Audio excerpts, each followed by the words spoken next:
আম এমন একটা খাবার যেটা সকাল, দুপুর, রাতে সব টাইমে ভালো লাগে। আমের সিজনে এই খাবারটা আমি একদমই মিস করি না। ছোটবেলা থেকেই এই খাবারটা আমার খুবই পছন্দ যেটা হচ্ছে ভাত, তারপর হচ্ছে আম বা কলা, গুঁড়া দুধ সাথে হচ্ছে লিকুইড দুধ সবকিছু দিয়ে একসাথে খেতে খুবই ভালো লাগে। তো এই খাবারটার সাথে এখন আমাদের চিনি লাগবে বাট চিনির পরিবর্তে আমরা হচ্ছে এই ডেট সিরাপটা ব্যবহার করব। এই ডেট সিরাপটা দেখেন এটা একদম খাঁটি খেজুর থেকে তৈরি করা হয়। এটা খেজুরের গুড় না।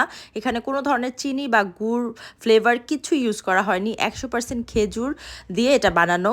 চিনির বিকল্প হিসেবে আপনারা যে কোনো জায়গায় এটা ব্যবহার করতে পারবেন। খেজুরের থেকে পুষ্টিগুণ ও ভিটামিন রক্তশূন্যতা দূর করে, শক্তি বাড়ায়, হাড় মজবুত করে।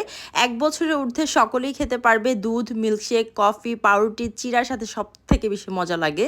অ্যান্ড সাথে আমার মতো এরকম দুধ ভাতের সাথেও কিন্তু আপনারা চিনির পরিবর্তে এই ডেট সিরাপটা খেতে পারবেন। পায়েস ও ডেজার্টও তৈরি করা যায় এটা দিয়ে।